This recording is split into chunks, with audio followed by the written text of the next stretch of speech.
সালাম আলাইকুম, শুভ সন্ধ্যা। ও- আলোকিত মানুষের সাথে দীপশিখা সংলাপের 19তম পর্বে আপনারা যে যে স্থান থেকে দেখতেছেন আপনাদেরকে শুভেচ্ছা ও স্বাগত জানাচ্ছি। আমি ফুরকান কুতুবী, শিক্ষার্থী, আহসানুল্লাহ বিজ্ঞান ও প্রযুক্তি বিশ্ববিদ্যালয়। অনুষ্ঠান সম্পর্কে আপনার কোনো মতামত এবং অতিথির কাছে আপনার কোনো প্রশ্ন থাকলে কমেন্ট বক্সে জানাবেন, এবং কে কোন জায়গা থেকে আমাদের অনুষ্ঠান দেখছেন সেটা কমেন্ট বক্সে জানাবেন। আজকে আমরা আলোচনা করব টেকসই উন্নয়নে কুতুবদিয়ায় ইঞ্জিনিয়ারিং প্ল্যানটা কেমন হওয়া জরুরি, অতিথির জীবনের গল্প, যারা ইঞ্জিনিয়ারিং পড়তে চান তাদের জন্য দিক নির্দেশনা, তরুণ তরুণ যারা ইঞ্জিনিয়ার তাদের জন্য দিক নির্দেশনা, সব মিলিয়ে হচ্ছে যে রাউজকের নির্বাহী প্রকৌশলী হিসেবে ওনার অভিজ্ঞতা নিয়ে আজকের পর্বটি সাজানো। আপনারা যা অনেকেই অলরেডি যুক্ত হয়ে গেছেন, সকলকে আবারও স্বাগত জানাচ্ছি। আমাদের লাইভটি যদি ভালো লাগে শেয়ার করে দিবেন, এবং হচ্ছে যে আপনি কোন জায়গা থেকে আমাদেরকে দেখছেন সেটা কমেন্ট বক্সে জানাবেন। আমরা জানি আপনারা কুতুবদিয়ার বিভিন্ন অংশ থেকে দেখেন, বিভিন্ন ইউনিয়ন থেকে দেখেন। কে কোন ইউনিয়ন থেকে দেখছেন, কে কোন জায়গা থেকে দেখছেন, অনেকে দেশের বাইরে থেকে দেখেন। কে কোন জায়গা থেকে দেখছেন জানাবেন, এবং হচ্ছে যে আমাদের লাইভটি শেয়ার করে দেবেন। আমরা চলে যাব অনুষ্ঠানের মূল পর্বে। অতক্ষণে আপনারা কে কোন জায়গা থেকে সংযুক্ত হয়েছেন সেটা জানিয়ে দেন।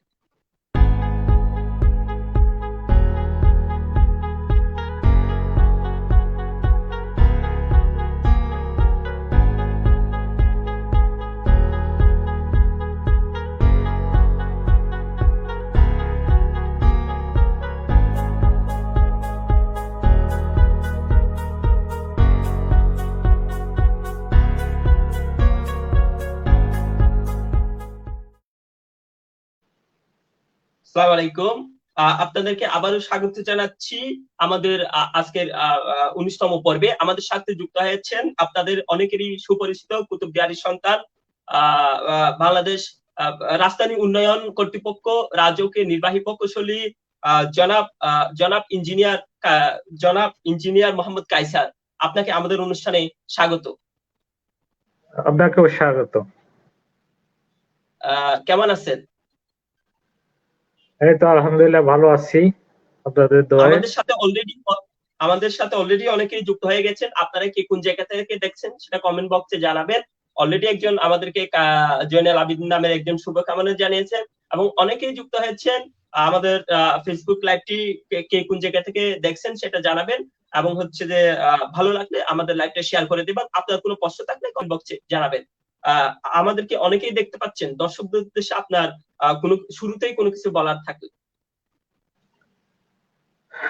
স্বাগতম ফুরকান। আহ, তোমাকে স্বাগতম, দীপশিকাকেও স্বাগতম, ধন্যবাদ আমাকে এই প্ল্যাটফর্মে কিছু বলার জন্য সুযোগ করে দেওয়ার জন্য। আহ, আসলে আমি তেমন কোনো সেলিব্রিটি নই। এই যে ফুরকান গত কয়েকদিন আগে আমাকে বললো যে আপনার একটু লাইভে আসতে হবে আমাদের সাথে, আমি রাজি হয়ে গেলাম। কুতুবদিয়ার সন্তান হিসেবে আপনাদের সাথে একটু আমার অভিজ্ঞতা শেয়ার করব, আপনাদের কথা শুনবো, আমার কথা বলবো। এই জন্য আপনাদের কোনো কোয়েশ্চেন থাকলে আপনারা কমেন্ট বক্সে সেটা করতে পারেন। আসলে দীপশিকার সাথে শুরু থেকেই আমার পরিচয়। দীপশিকা 2017 সালে যখন প্রতিষ্ঠিত হয় তখন থেকে আমার সাথে তারা যোগাযোগ রক্ষা করে চলে। তারা বিভিন্ন প্রোগ্রামে, সব বলতে গেলে ঢাকার সব প্রোগ্রামে আমাকে তারা ইনভাইট করে। এজন্য আমি তাদের কাছে কৃতজ্ঞতা প্রকাশ করছি। আমি দুই একটা প্রোগ্রামে উপস্থিত ছিলাম, সব প্রোগ্রামে হয়তো থাকতে পারি না। তো তাদের তারা যে কুতুবদিয়ার ছেলে যারা ঢাকায় পড়তে আসে তাদেরকে একটা মেলবন্ধনে আবদ্ধ করেছে, তাদেরকে একটা প্ল্যাটফর্মে যুক্ত করেছে, যে তাদের সুবিধা অসুবিধাগুলা, তাদের কোন তাদের নিয়ে বিভিন্ন প্রোগ্রাম করা, তাদের সাথে যোগাযোগ রক্ষা করা, এই সব কাজ করে যাচ্ছে হচ্ছে দীপশিখা। তো দীপশিখাকে আমি ধন্যবাদ। আন্তরিক ধন্যবাদ জানাই। এবং ধন্যবাদ। আমার ধন্যবাদ আমাদের সাথে জি, আমাদের সাথে যুক্ত হওয়ার জন্য আপনাকে অনেক ধন্যবাদ। আপনারা যারা দেখতে পাচ্ছেন কে কোন জায়গা থেকে দেখছেন আমাদেরকে জানাবেন। আমরা জানি আপনাদের অনেকেই কুতুবদিয়ার বিভিন্ন ইউনিয়ন থেকে দেখেন, কে কোন ইউনিয়ন থেকে দেখছেন, অনেকে কক্সবাজার, অনেকে চট্টগ্রাম, অনেকে ঢাকা, অনেকে ঢাকার বাইরে থেকে দেখেন। আপনি কোন জায়গা থেকে আমাদের অনুষ্ঠান দেখছেন সেটা জানাবেন। আপনার কোনো প্রশ্ন থাকলে সেটা কমেন্ট বক্সে জানাবেন। আপনাদেরকে আবারও স্বাগত জানাচ্ছি। আপনাকে অশেষ ধন্যবাদ আমাদের সাথে যুক্ত হওয়ার জন্য। আমরা প্রথমেই শুনবো আপনার কুতুবদিয়ার ধুলোমাখা পরিবেশ থেকে উঠে গিয়ে আপনার জীবনের গল্প। আপনার শৈশব কেমন ছিল, আপনার কৈশোর কেমন ছিল, আপনার school, primary school, high school, academic এবং আজকে রাজকের নির্বাহী প্রকৌশলী হিসেবে আজকের দিন পর্যন্ত গল্পটা আমরা শুরু থেকেই আপনার ফ্যামিলি ব্যাকগ্রাউন্ড থেকে শুনবো।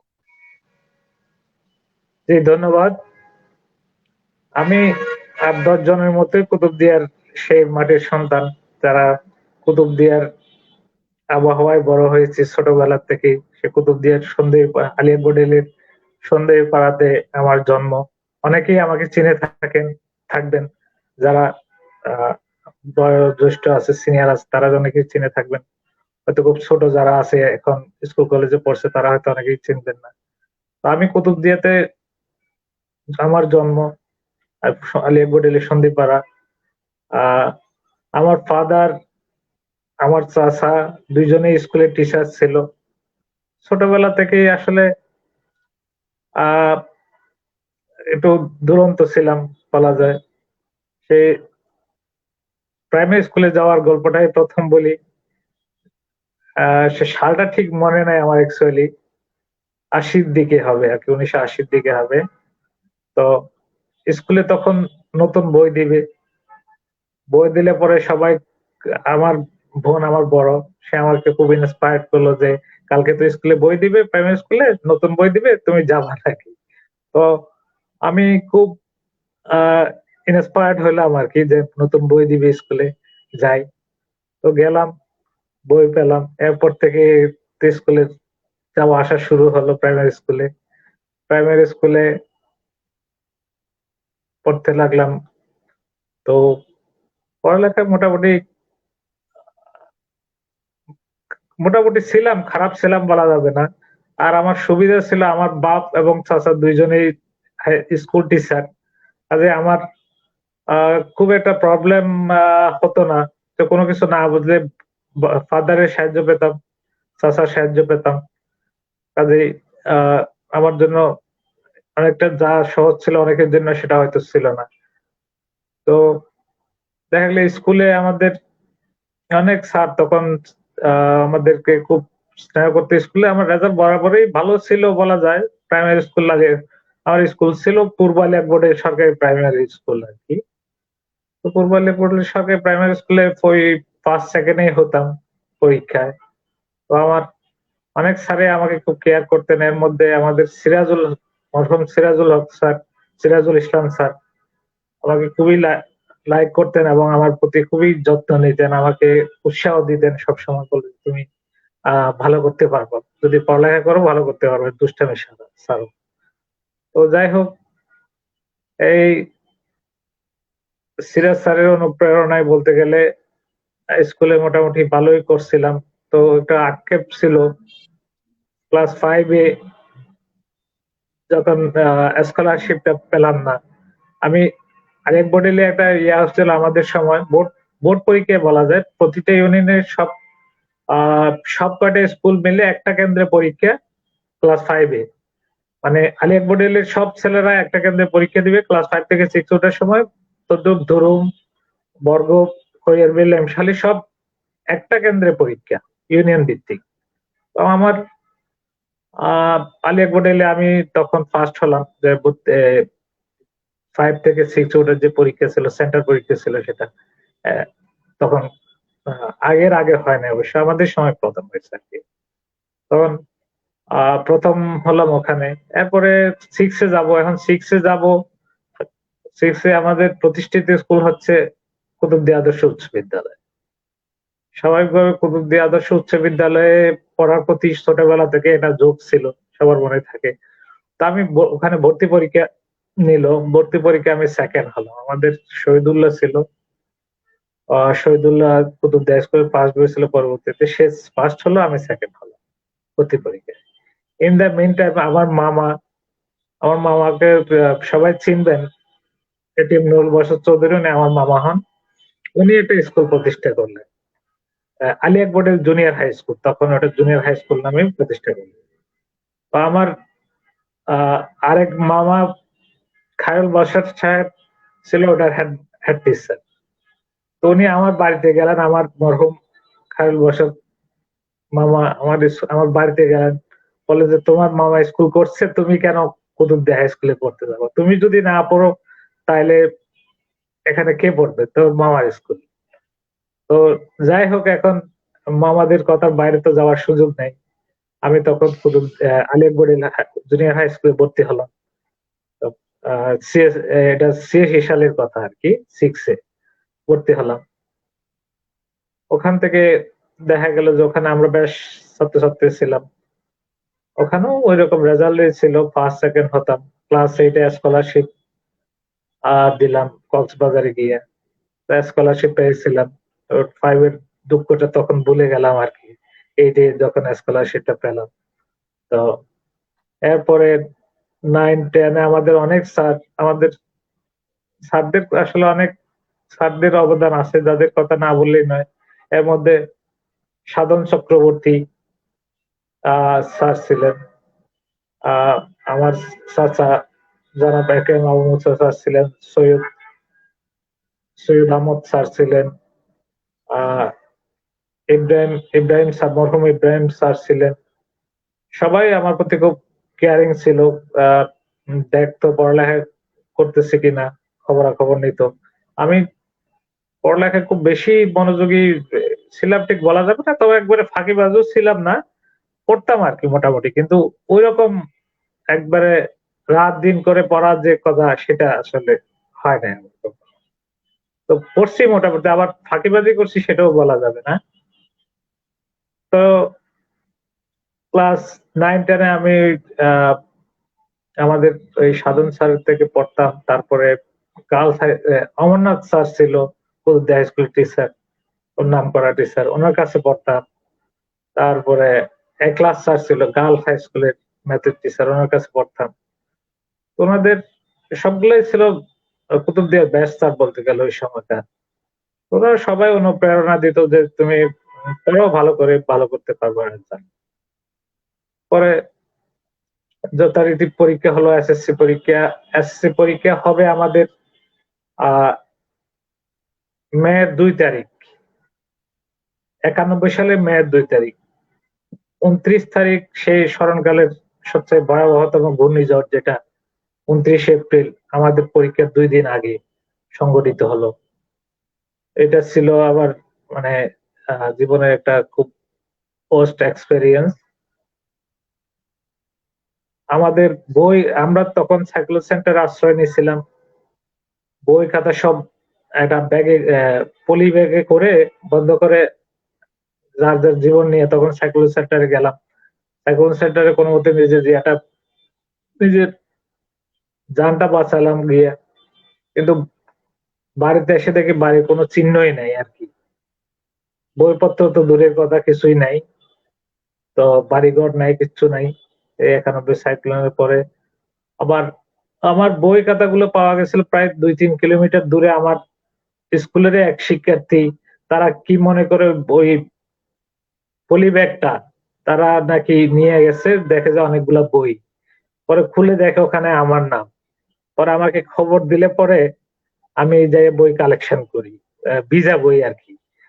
ভিজা বই কালেকশন করে এগুলো পরে অনেক শুকাতে কষ্ট হয়েছে। শুকাই টুকাই পরে দেখা গেল যে এগুলো পড়লাম। পরবর্তীতে 5-2 পরে আমাদের এসএসসি পরীক্ষা হলো।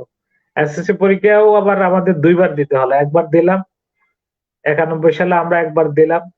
পরবর্তীতে কিছু ছেলেপিলে আহ ওই ইউনোকে লাঞ্ছিত করলো। ইউনোকে লাঞ্ছিত না, প্রথমবার হলো পরীক্ষার প্রশ্ন আউট হলো। 5-7টা পরীক্ষা দেওয়ার পরে পরীক্ষার প্রশ্ন আউট হলো। পরীক্ষার প্রশ্ন আউট হলে পরে পরীক্ষা বাতিল হলো। আমরা আবার দিলাম। মানে আমরা আসলে 3বার পরীক্ষা দিছিলাম আর কি বলা যায়। আবার দিলাম। আহ পরে 3য় বার পরীক্ষা দেওয়ার সময় দেখা গেল যে ইউনোকে কিছু ছেলেপিলে লাঞ্ছিত করেছে সমুদ্র সৈকতে। এরপরে খুব কড়াকড়ি ছিল আমাদের সময় পরীক্ষাটা, মেট্রিক পরীক্ষা যেটা মনে আছে। কক্সবাজার থেকে এডিসি ডিসি চলে আসছিল, ম্যাজিস্ট্রেট চলে আসছিল, সবাই সব কড়াকড়ি, যারা একটু পাইছে দিক ওদিক পাইছে স্পেল করেছে।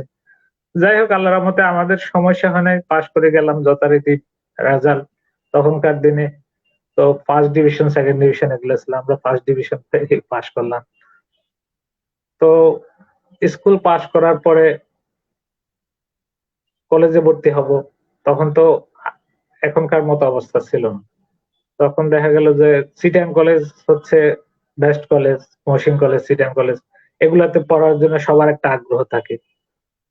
তো আমরা চিটাগাং গেলাম, আগে ভাগে একটু গেলাম, গ্রামের ছেলে পিলে যেহেতু, আগে ভাগে যাইয়া পরীক্ষার পরে যাইয়া একটু প্রবাহ কোচিং একটু কোচিং টোচিং করলাম আর কি। কোচিং টোচিং করার পরে তো পরীক্ষা দিলাম, দুইটা কলেজে পরীক্ষা দিলাম। তো আল্লাহর রহমতে দেখা গেল যে দুইটা কলেজেই টিকছিলাম আর কি, সিটিএম কলেজ আর মহসিন কলেজ। হ্যাঁ, তো সিটিএম কলেজ মহসিন কলেজ দুটোই টিকলে স্বাভাবিকভাবে সিটিএম কলেজেই ভর্তি হলাম। আমাদের সাথে ওসমান ডাক্তার, বর্তমানে ডাক্তার কক্সবাজারে আছে। তারপরে শাহাদাত, চিটাগাং ভার্সিটির প্রফেসর বর্তমানে, বিবিএ, বিবিএ এমবিএ প্রফেসর শাহাদাত, আমি শাহাদাত ওসমান। তারপরে দুরুমের আরেকজন ছিল আয়েশা, আহ,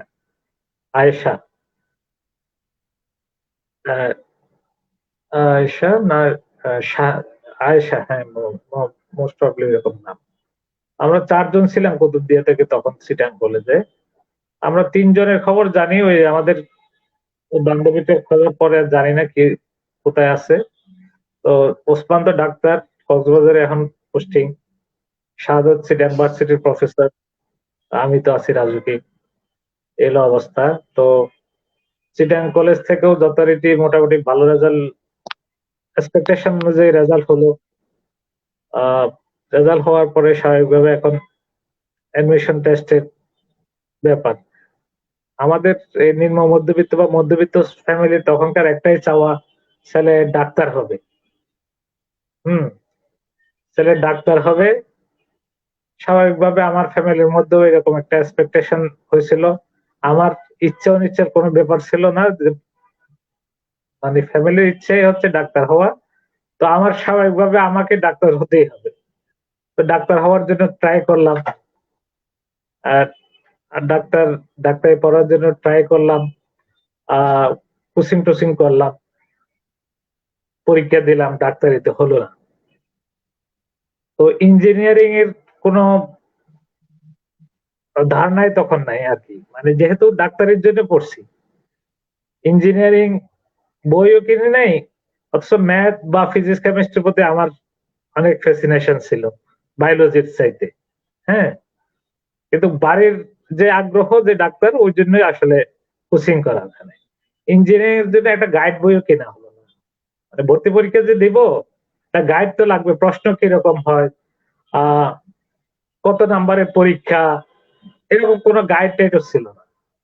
তো কি করলাম, তারপরে বুয়েট, আর তখন বিআইটি ছিল, এখন সুয়েট হয়েছে, সুয়েট রুয়েট কুয়েট এগুলো হয়েছে, তখন ছিল বিআইটি 93-তে আর কি। তো গাইড না, কিন্তু তখন মেডিকেলের পরীক্ষা দেওয়ার পরে তখন ইঞ্জিনিয়ারিং এর পরীক্ষা দিলাম অনেকটা প্রিপারেশন ছাড়া আর কি। বুয়েটেও পরীক্ষা দিলাম, কোনো গাইড টাইড, কোচিং তো দূরের কথা, গাইডও কিনে নেই। তো গাইড না কিনে আমার খুব আফসোস হয়েছে, আমি যদি কোচিংটা, তখন সেদিন আফসোস হয়েছিল এই জন্য যে বুয়েটে পরীক্ষা দেওয়ার পরে আমার মনে হয়েছিল যে আমি যদি কোচিং করতাম, আমি বুয়েটে প্রায় সব প্রশ্নের আনসার করতে পারতাম। তখনও অনেক প্রশ্নের আনসার করেছি, দুর্ভাগ্যবশত আসি নাই। তখন তো খুব কম ছেলে পেলে পরীক্ষা দেওয়ার চান্স পাইতো, চান্সে পাইতো খুব কম ছেলে পেলে, নিত খুব কম। হ্যাঁ, তো আমি কোচিং টোচিং না করে, মানে পরীক্ষা কিরকম হয়, জাস্ট আমি চক বাজার, আমার মনে আছে চক বাজারে একটা বইয়ের দোকানে যাইয়া এই গাইড বই দেখছিলাম আর কি, যে প্রশ্ন কেমন হয় এটা দেখার জন্য। যেহেতু ঢাকা যায় পরীক্ষা দিব, এই জন্য একটু দেখেছিলাম যে পরীক্ষাটা কেমন হয়, প্রশ্নটা কেমন হয়। তাতে আমার পরীক্ষা মোটামুটি খারাপ হয় না খুব একটা। মানে আমি যেটা এখন চিন্তা করি আর কি, তখন যদি আমি ওই মেডিকেলের পিছনে না দৌড়াই, আহ ইঞ্জিনিয়ারিং এর পেছনে দৌড়াইতাম তখন হয়তো হতো। যাই হোক, এটা কি হতো না হতো সেটা বলে তো আর লাভ নাই। আল্লাহ যেটা করে ভালোর জন্যই করে। তো এমনি কোচিং টোচিং না করেও বিআইটিতে হয়ে গেল আরকি। ওখানে সিভিল পেলাম সাবজেক্ট। তো বিআইটিতে ভর্তি হলাম। ঢাকা ভার্সিটির ফর্ম নিছি। আ ঢাকা ভার্সিটির বিআইটিতে ভর্তি হওয়ার আগে আপনার পরীক্ষা দিলাম, রেজাল্ট হলো। রেজাল্ট হওয়ার আগে ঢাকা ভার্সিটি এবং চিটাং ভার্সিটির ফর্ম নেব। ঢাকা ভার্সিটির ফর্ম নিছি। চিটাং ভার্সিটির ফর্ম আমার এক দোস্ত সে মেডিকেলে টিকছে, রাজশাহীতে চলে গেছে। আমার সব সার্টিফিকেট ছিল হচ্ছে তার কাছে। আমি চিটাং ভার্সিটির ফর্ম নিতে পারলাম না।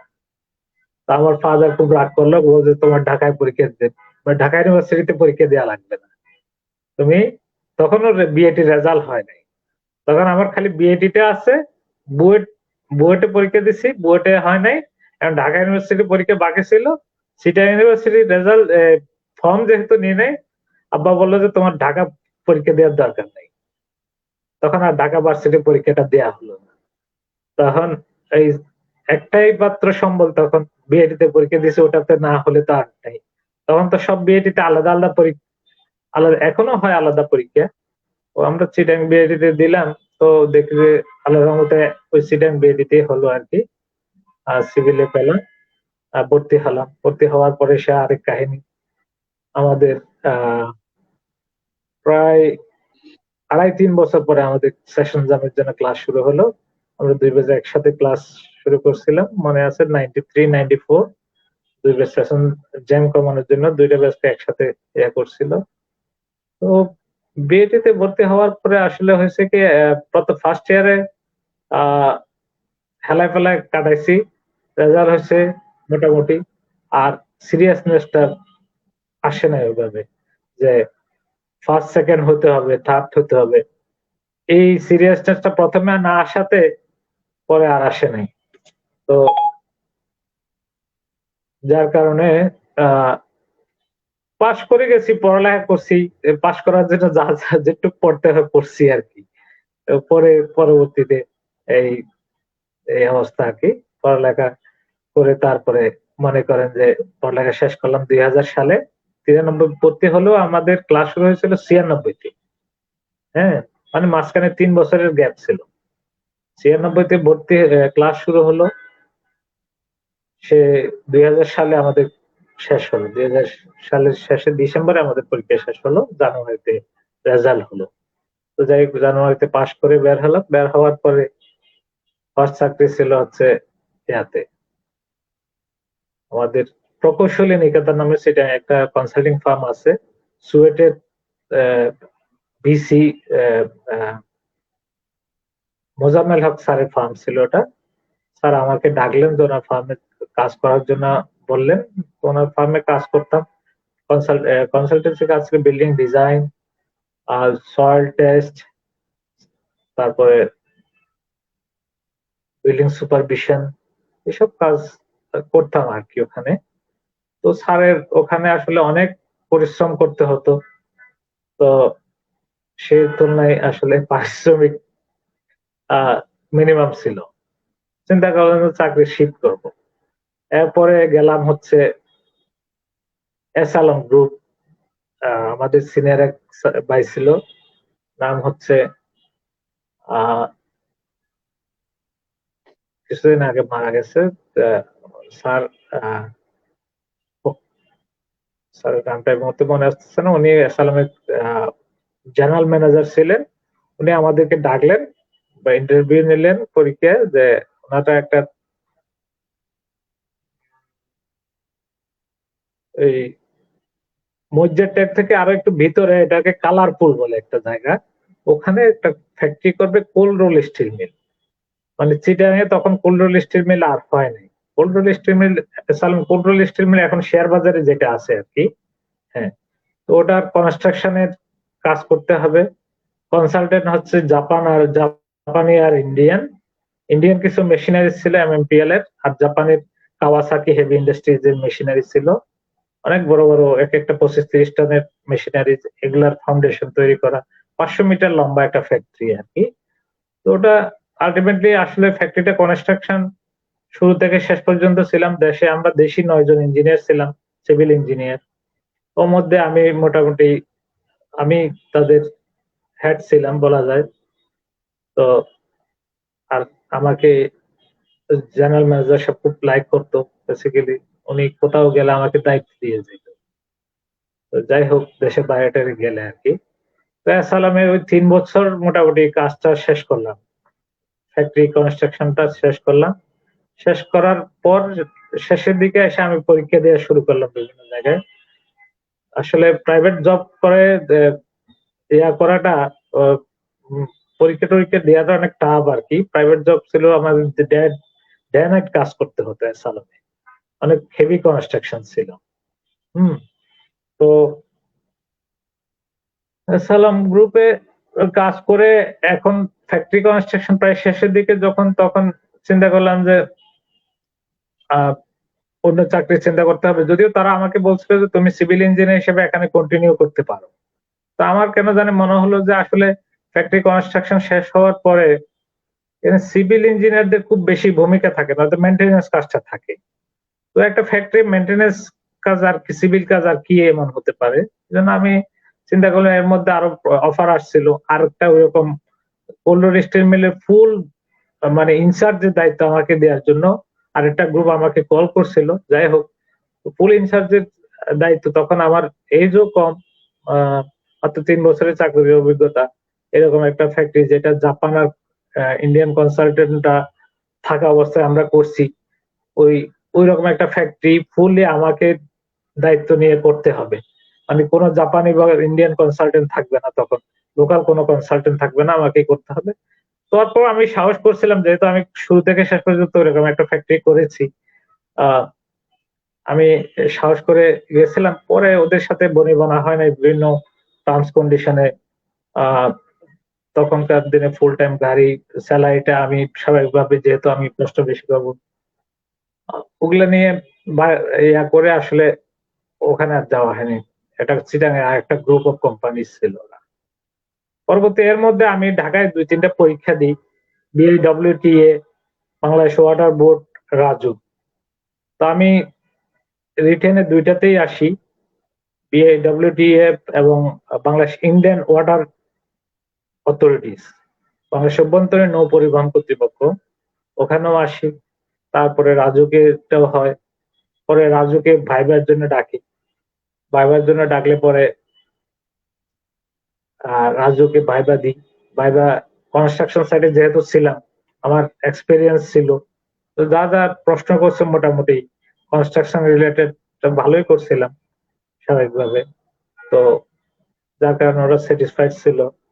আমাকে অ্যাপয়েন্ট মানে রেজাল্ট যখন দিল তখন দেখা করলাম আমাকেও আসলাম আর কি, আমিও ছিলাম। হ্যাঁ, আর লাস্টে 3 জনের আগে ছিলাম। আমরা 17 জন নিয়েছিল, আমি 14 কি 15 নম্বর এরকম ছিলাম আর কি। যাই হোক আল্লাহর অশেষ শুকরিয়া। তো তখন ঢোকা, তখন থেকে এই যে শুরু রাজকে, সেটা 2003 সালের 30 ডিসেম্বর, 30 ডিসেম্বর আমি অ্যাপয়েন্টমেন্ট লেটার পাই। 31 ডিসেম্বর আমি জয়েন করি রাজুকে। তো তখন থেকে পথ চলা, স্টেন ইঞ্জিনিয়ার, তারপরে এক্সিকিউটিভ ইঞ্জিনিয়ার এসে বর্তমানে আছি আর কি। এইভাবে আমার এক্সিকিউটিভ ইঞ্জিনিয়ার হওয়ার গল্প। ধন্যবাদ। ধন্যবাদ। ধন্যবাদ আমাদেরকে আপনার জীবনের গল্পটা শেয়ার করার জন্য। আমাদের সাথে অলরেডি অনেকেই যুক্ত হয়েছেন, অনেকেই দেখতে পাচ্ছেন, আমাদের অনুষ্ঠান দেখছেন। কে কোন জায়গা থেকে দেখছেন প্লিজ জানাবেন, কমেন্ট বক্সে জানাবেন আপনি কোন জায়গা থেকে আমাদের অনুষ্ঠান দেখছেন। এবং হচ্ছে আপনার যদি অনুষ্ঠানটি ভালো লাগে তাহলে শেয়ার করে দিবেন। একজন আমাদেরকে কাইসার আলম নামের একজন আপনাকে দেখছেন, সরি, জয়নাল আবেদিন নামের একজন, সায়েদ নামের একজন তালুকদার বাড়ি থেকে দেখতেছেন, উনি বাংলাদেশের রেলওয়েতে আছেন। আবহেনা হৃদয় আপনাকে শুভকামনা জানিয়েছেন। এবং তারা কোন জায়গা থেকে দেখছেন জানাবেন। আমাদের অন্য আরেকজন উপদেষ্টা S M Mizanur Rahman sir comment করেছেন, কুতুবদিয়ার মেধাবী সন্তান কাইসারকে অভিনন্দন, ওনার সামগ্রিক মঙ্গল কামনা করছি। Mizan sir, S M Mizan sir এই কমেন্টটা করেছেন। আব্দুল আব্দুর রহমান নামের একজন কমেন্ট করেছেন, সত্যি প্রশংসনীয়, আপনাকে দেখে আমরা অনুপ্রাণিত হলাম। জিয়াউল করিম চৌধুরী, বা আপনার হয়তো পরিচিত, চেয়ারম্যান জন্টু, উনি হচ্ছে আপনাকে শুভকামনা জানিয়েছেন। ফয়সাল আহমেদ নামের একজন দীপশিকার প্রশংসনীয় উদ্যোগের প্রশংসা করেছেন। দীপশিকার সাবেক সেক্রেটারি ইমরান হাকিমুল্লাহ ভাই আপনাকে সালাম জানিয়েছেন, একজন কক্সবাজার থেকে দেখছেন। তারকুল ইসলাম নামের একজন চিরগং থেকে দেখছেন। এইচ এম আয়ুব নামের একজন চট্টগ্রাম থেকে দেখছেন। কুতুবদিয়ার ছেলে, কে কোন জায়গা থেকে দেখছেন কমেন্ট বক্সে জানাবেন, এবং হচ্ছে যে আপনার কোনো প্রশ্ন থাকলে সেটা কমেন্ট বক্সে জানাবেন। আমাদের সংলাপ পর্বটি ভালো লাগলে শেয়ার করে দিবেন। আপনাকে অশেষ ধন্যবাদ। আপনার জীবনের গল্প থেকে আমি দুটো পয়েন্ট নোট করলাম।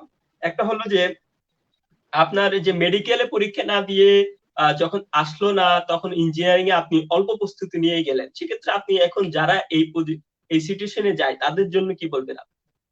মানে তাদের ডিসিশন মেকিং এর ক্ষেত্রে।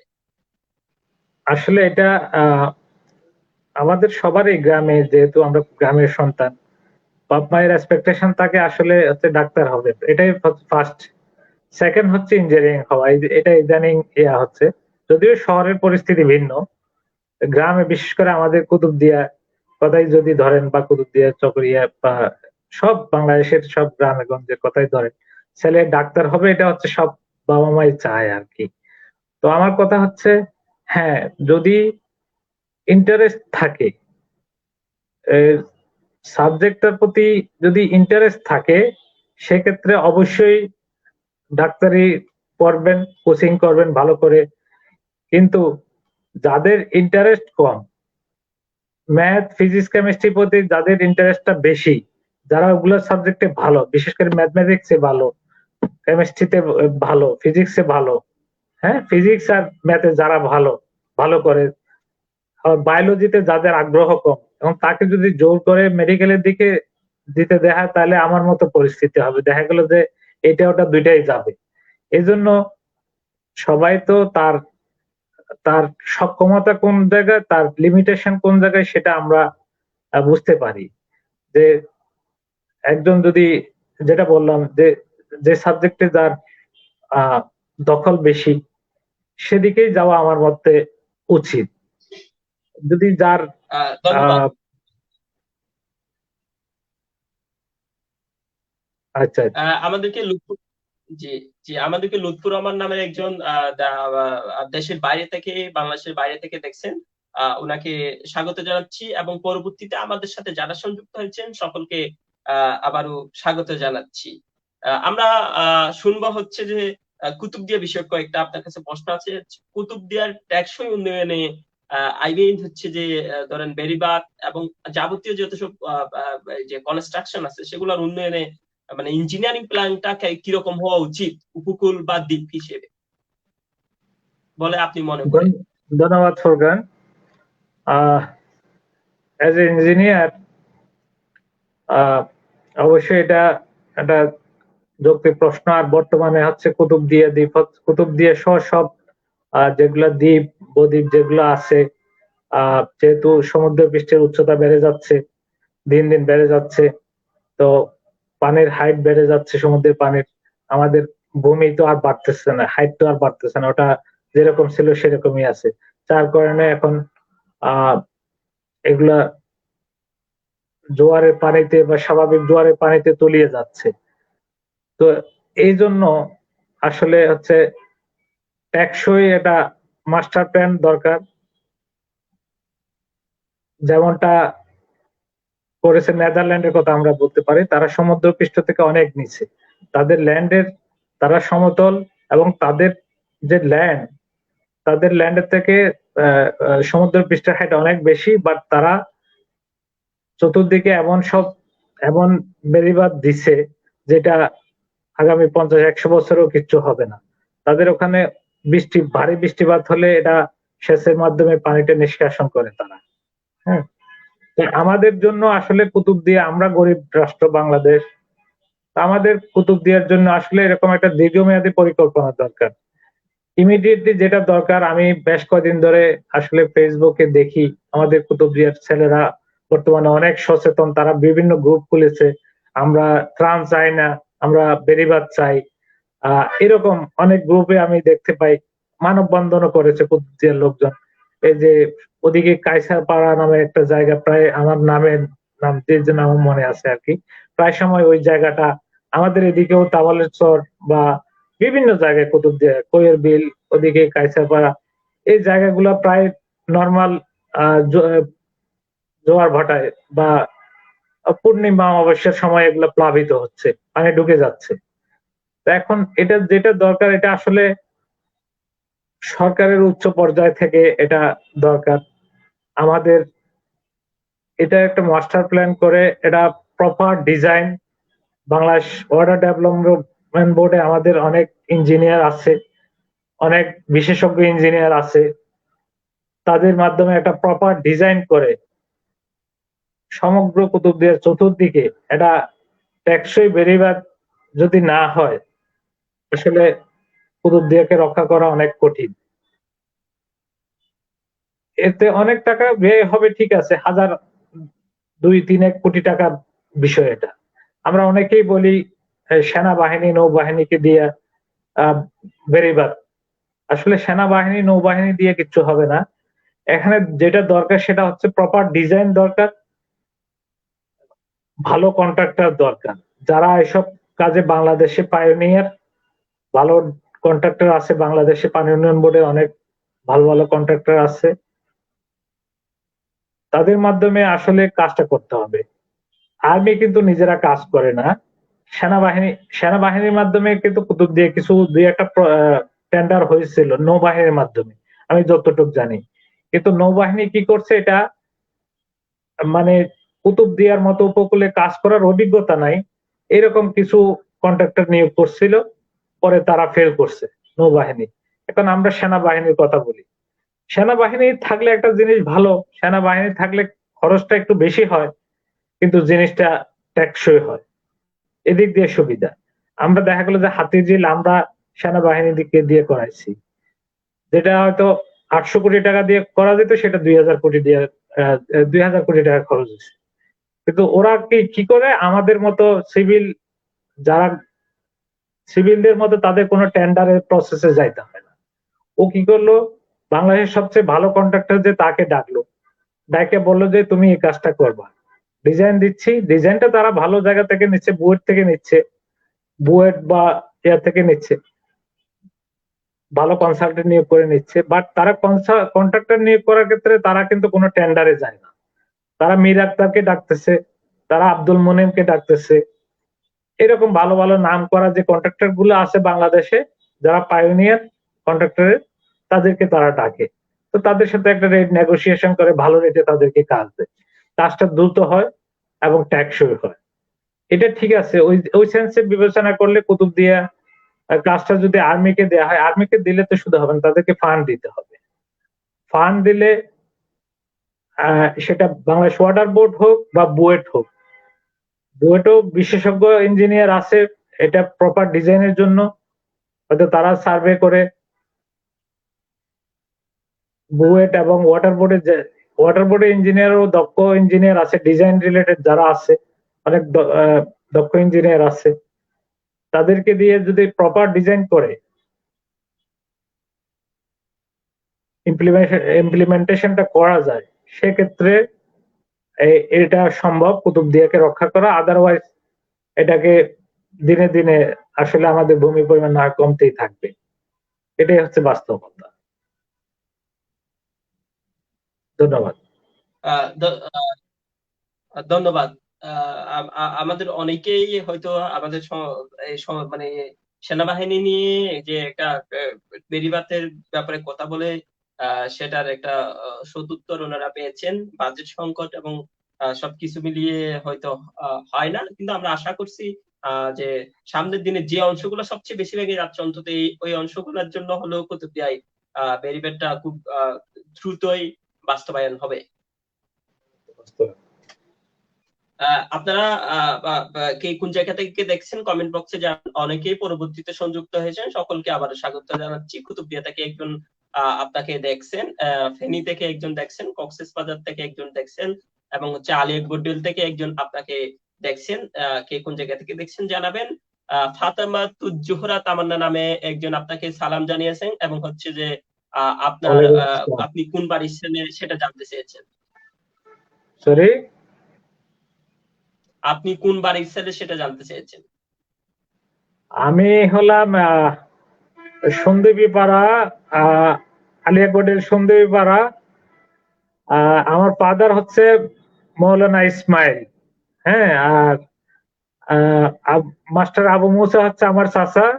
আমার আব্বা হচ্ছে মৌলানা ইসমাইল, যিনি কুতুবদিয়া গার্লস হাই স্কুলের টিচার ছিলেন। গভর্নমেন্ট গার্ল হাই স্কুলের টিচার হিসেবে উনি রিটায়ার করেছেন দীর্ঘদিন আগে, 2000 সালে। তো আমার চাচা হচ্ছে আলিগড়ের হাই স্কুলের সাবেক হেডমাস্টার একেএম আবু মুসা। তো আমি ওদেরই সন্তান। আহ আমাদের বলে আর কি, ওই বাড়ি, আমাদের বাড়িটাকে ফৌজজোরে বাড়ি বলে আর কি। ধন্যবাদ। ধন্যবাদ ফাতেমাতুজ-জোহরাকেও, যিনি আমাদের কমেন্টটা করেছেন ওনাকেও ধন্যবাদ। মিজানুর রহমান নামের একজন বালু উত্তোলনের বিরুদ্ধে সোচ্চার হওয়ার আহ্বান জানিয়েছেন সবাইকে। আমরাও ওনার সাথে একমত পোষণ করছি। আপনি দীর্ঘদিন 2003 সাল থেকে রাজকে আছেন। আপনার দীর্ঘদিন কাজের অভিজ্ঞতা বা রাজক যে ঢাকা কেন্দ্রিক, আমরা তো আসলে ঢাকা কেন্দ্রিক বাংলাদেশ, সেক্ষেত্রে আপনার অভিজ্ঞতা থেকে কি মনে হয় আমাদের মানে ভবিষ্যৎ ঢাকার যে বসবাস যোগ্যতা বা আমাদের যে নগরায়ন, একটা প্ল্যানিং নগরায়ন নাই, যেটার কারণে ঢাকা শহরে এখন প্রায় 200-300 কোটি মানুষ। এই অভিজ্ঞতা থেকে আপনি দীর্ঘদিন বিভিন্ন উন্নয়ন প্রকল্পে কাজ করেন, সেই অভিজ্ঞতাকে আমাদেরকে একটু মূল্যায়ন করবেন। আচ্ছা, আমি আমার কাজের এটা বলি নাকি সেটা পরে বলবো? আমার যে কাজের এ পর্যন্ত কি কি কাজ করলাম রাজুকে, যাই হোক, আমি বলি। আমি রাজুকে জয়েন করি 2003 সালের 31শে ডিসেম্বর। হ্যাঁ, তো 2004 সালের জানুয়ারিতে আমাকে পোস্টিং দেয়া হলো পূর্বাচল নিউটাউন প্রজেক্টে এসিস্ট্যান্ট ইঞ্জিনিয়ার হিসেবে। পূর্বাচল নিউটাউন প্রজেক্ট, যেটা 6150 একর জমির উপরে যেটা প্রজেক্ট আর কি। তো আমি সে 2004 সাল থেকে 2015 সাল পর্যন্ত ওই প্রজেক্টে দায়িত্ব পালন করেছি। বিশাল একটা প্রজেক্ট, ঢাকা শহরের জনসংখ্যা, ঘনবসতি। আমি দুইটা প্রজেক্টে এখন আছি, হচ্ছে সেটাও একটা প্রজেক্ট, হচ্ছে উত্তরা অ্যাপার্টমেন্ট প্রজেক্ট 79, 79টা 16 তলা বিল্ডিং। আমি ওটার প্রজেক্ট ম্যানেজার হিসেবে কনস্ট্রাকশন কেবল শেষ করলাম। 79টা 16 তলা বিল্ডিং। আরেকটা, এটা বলা, ওটা পরে বলবো। আর একটা হচ্ছে পূর্বাচল নিউটাউন প্রজেক্ট, যেখানে 15 লক্ষ লোক বসবাস করতে পারবে। পূর্বাচল নিউটাউন প্রজেক্ট, সেখানে আমরা যেটা করেছি, 6150 একর ভূমির উন্নয়ন, কাটিং এন্ড ফিলিং, ড্রেজারের মাধ্যমে আমরা ওখানে ল্যান্ড ফিল করেছি। এটা বিশেষত লো লাইং এরিয়া, নারায়ণগঞ্জ এবং গাজীপুরের। নারায়ণগঞ্জের হচ্ছে এটা রূপগঞ্জ, আর গাজীপুরের কালীগঞ্জ, দুইটা থানা নিয়ে হচ্ছে পূর্বাচল নিউটাউন প্রজেক্ট, পূর্বাচল নতুন শহর প্রকল্পটা। পূর্বাচল নতুন শহর প্রকল্পে আমরা যেটা করেছি, ল্যান্ড কাটিং ফিলিং করে ওটাকে আমরা ভরাট করেছি। প্রায় 500 কিলোমিটার রাস্তা আমরা ওখানে তৈরি করেছি। তারপরে ওখানে 42 কিলোমিটার লেক, ওয়াটার রিজার্ভারের জন্য, যেটা ওয়াটার রিজার্ভার হিসেবে কাজ করবে, ফ্লাড প্রোটেকশন, ফ্লাড যাতে না হয় বা পানি যাতে কখনো ওখানে বন্যা টন্যা না হয়। 42 কিলোমিটার লেক আমরা ওখানে করেছি। তারপরে 62টা ব্রিজ, একটা ব্রিজ প্রায় 50 মিটার লেন্থ, এরকম 62টা ব্রিজ করেছি আমরা। তারপরে এগুলা করে এখন ওখানে মোটামুটি বসবাস প্রায় শুরু হবে। ঢাকা শহরের যে জনসংখ্যা 2 কোটির মতো প্রায় বর্তমানে। তো আসলে ঢাকা শহর বলি, চিটাগাং শহর বলি, আসলে কোনোটাই বসবাসের উপযোগী অবস্থায় নেই আসলে। তো সবখানে ওভার পপুলেটেড, যেখানে 1000 লোক থাকতে পারবে, ওখানে 3000, 4000, 5000 লোক থাকতেছে। পপুলেশন ডেনসিটি অনেক বেশি। হুম। তো আমরা পূর্বাচলে যেটা করলাম, পূর্বাচল শহরটা আমি শুরু থেকে মোটামুটি, এখনো যদিও শেষ হয় নাই, আমি মেজর যে উন্নয়ন কর্মকাণ্ডটা আমার হাত দিয়ে, আমার সম্পৃক্ততা আছে। কুতুবদিয়ার সন্তান হিসেবে আমি এটার জন্য গর্ববোধ করি যে আমি কুতুবদিয়া থেকে এসে এই ঢাকা শহরে এত বড় একটা বিশাল প্রজেক্টে আমি দায়িত্ব পালন করেছি স্টেট ইঞ্জিনিয়ার হিসেবে। এবং স্টেট ইঞ্জিনিয়ারদের দায়িত্বটা সবচেয়ে চ্যালেঞ্জিং ওখানে। তো এতগুলা ব্রিজ করেছে, 62টা ব্রিজ। তারপরে এই যে 300 ফিট রাস্তা বলি আমরা এখন, 300 ফিট রাস্তাটাও আমার সুপারভিশনে হয়েছে। এবং কুড়িল যে ফ্লাইওভারটা, কুড়িল ফ্লাইওভারও আমি 1 বছর ইঞ্জিনিয়ার হিসেবে ছিলাম। সেই ডিজাইন থেকে আরম্ভ করে পুরা কন্ট্রাক্টর নিয়োগটাও আমার হাত দিয়ে হয়েছে। ওটার ইমপ্লিমেন্টেশন পর্যায়েও 1 বছর আমি ছিলাম। পরবর্তীতে আমাকে চয়েস দেওয়া হলো যে তুমি কি পূর্বাচলটা পুরো দেখবা নাকি কুড়িলটাই শুধু দেখবা। আমি চিন্তা করলাম যে পূর্বাচল তো আসলে বেস্ট টাইপ অফ ওয়ার্ক, অনেক ব্রিজ আছে, রোড আছে, লেক আছে, ল্যান্ড ডেভেলপমেন্ট আছে, স্লুইস গেট আছে, সবকিছুই আছে। তো আমি ওটাকে 1 বছর পরে আমি পূর্বাচলে টাকে বেছে নিলাম। পূর্বাচল বর্তমানে ঢাকা শহরের যে ডেনসিটি, পপুলেশন ডেনসিটি কমানোর জন্য পূর্বাচল একটা উল্লেখযোগ্য ভূমিকা রাখবে, সেটা আমি মনে করি। এবং পূর্বাচল হবে দক্ষিণ এশিয়ার সবচেয়ে পরিকল্পিত নগরী, যেখানে বর্তমানে 142 তলা একটা ভবন হবে, তারপরে 71 তলা এবং 52 তলা। ওই 1971 সালের সেই 71 এবং 52 ভাষান্তর নিয়ে 52 দুইটা টাওয়ার, আর একটা হবে 100+ টাওয়ার, 100 ফ্লোর টাওয়ার। এই ইয়াগুলো আমরা এখন পূর্বাচলে করব। আর বর্তমানে আমি যেটা আছি এক্সিএন হিসেবে, এক্সিএন কাপ প্রজেক্ট ম্যানেজার হিসেবে আমি আছি বর্তমানে উত্তরা দিয়াবাড়িতে। আমরা একটা প্রজেক্ট করেছি 18 নম্বর সেক্টরে, এ বি সি 3টা ব্লক নিয়ে। ওখানে আমরা হাই রাইজ বিল্ডিং করার জন্য 3টা ব্লক। তো এ ব্লকে আমরা 79টা 16 তলা বিল্ডিং করেছি। আমি শুরু থেকেই ছিলাম। 2015 সালে আমি ওখানে দায়িত্বপ্রাপ্ত হই প্রজেক্ট ম্যানেজার হিসেবে।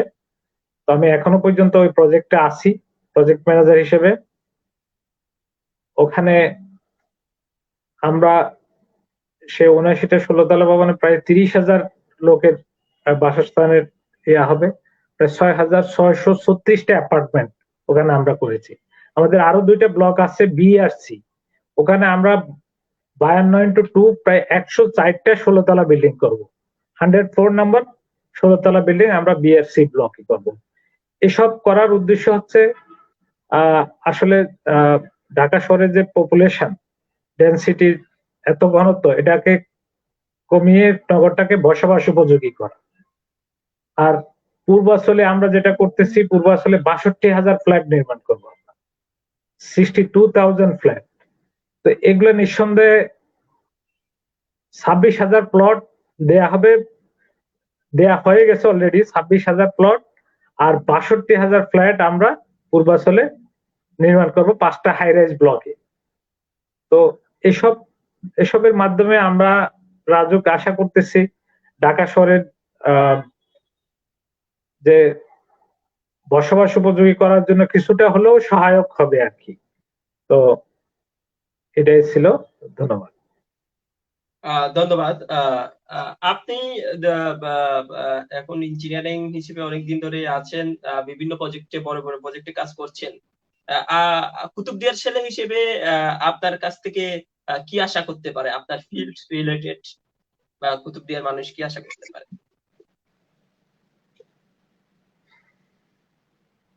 কুতুবদিয়ার ছেলে হিসেবে আসলে আমি তো কুতুবদিয়ার ছেলে হিসেবে নিজেকে গর্ববোধ করি।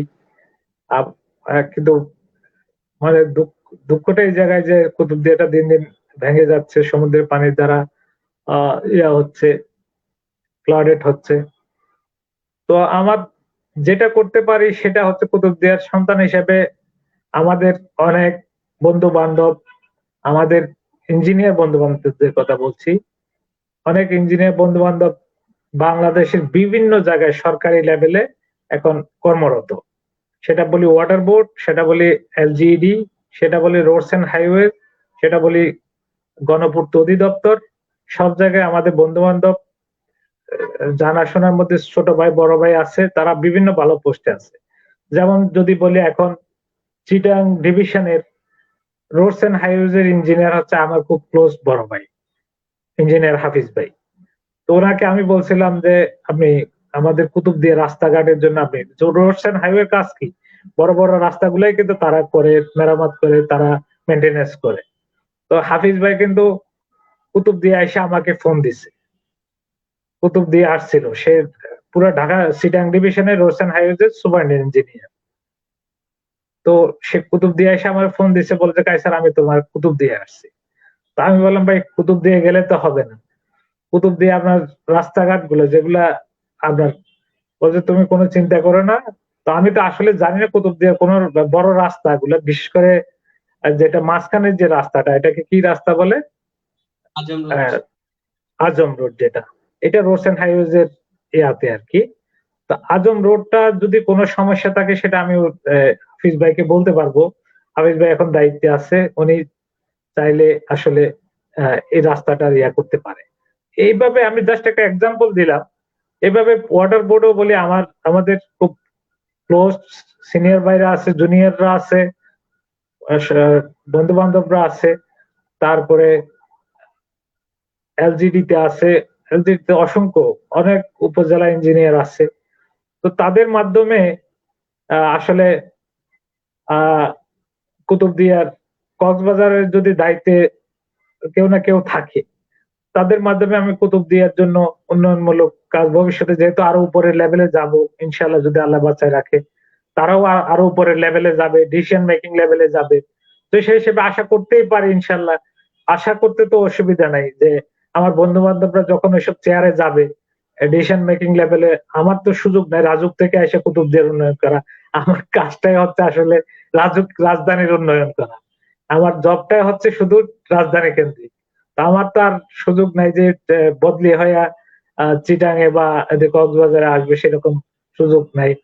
আহ যদি কোনোদিন কক্সবাজার উন্নয়ন পত্রিকা পক্ষের চেয়ারম্যান টেয়ারম্যান হয়ে আসি, আল্লাহ যদি আনায়, সেক্ষেত্রে হয়তো কক্সবাজারের উন্নয়ন করতে পারবো। কুতুবদিয়ার জন্য হচ্ছে আমাদের বন্ধু বান্ধবরা যারা আছে বিভিন্ন পর্যায়ে, যারা ইঞ্জিনিয়ার আছে, গভর্নমেন্ট ইঞ্জিনিয়ার, তাদের মাধ্যমে ইনশাল্লাহ ভূমিকা রাখতে পারবো ভবিষ্যতে, এটাই আমি আশা করি। ধন্যবাদ। ধন্যবাদ। আমরাও আশা করি আপনি আমাদের জন্য বা কুতুবদিয়াবাসীর জন্য কোনো কিছু করতে পারবেন।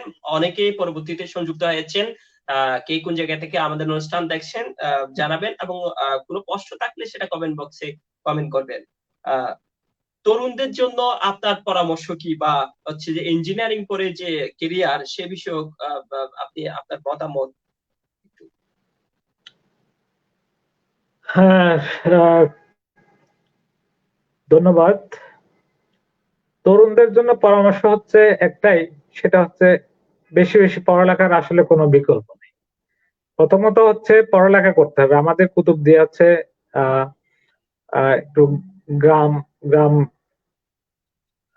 এখনো অনেকে দারিদ্র সীমার নিচে বসবাস করে। তাদের জন্য পড়ালেখা করাটাই, স্কুলে যাওয়াটাই অনেক টাফ অনেকের জন্য। তো আমার যেটা ইয়া থাকবে তাদের জন্য বড় ভাই হিসেবে বা কুতুবদের সন্তান হিসেবে যেটা আশা থাকবে, সবাই যেন স্কুলে যায়। আর যারা স্কুল কলেজে পড়তেছে তাদের জন্য যেটা আমার পক্ষ থেকে যেটা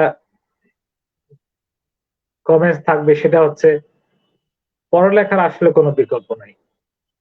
পড়ালেখা করে নিজেকে প্রস্তুত করতে হবে। সবাই ডাক্তার ইঞ্জিনিয়ার হতে হবে এমন না, ডাক্তার ইঞ্জিনিয়ার না হয়েও কিন্তু ভালো পজিশনে যাওয়া যায়, এবং সেটা যাচ্ছে। বাংলায় পড়েও বিসিএস করে কেউ বিসিএস ক্যাডার হতে পারছে, বাংলায় পড়লে কিন্তু বিসিএস ক্যাডার হওয়া যায়, তাই না? ইঞ্জিনিয়ারিং পড়ে কিন্তু অনেকে বিসিএস পুলিশে যাচ্ছে, বাংলা পড়েও বিসিএস পুলিশে যাচ্ছে।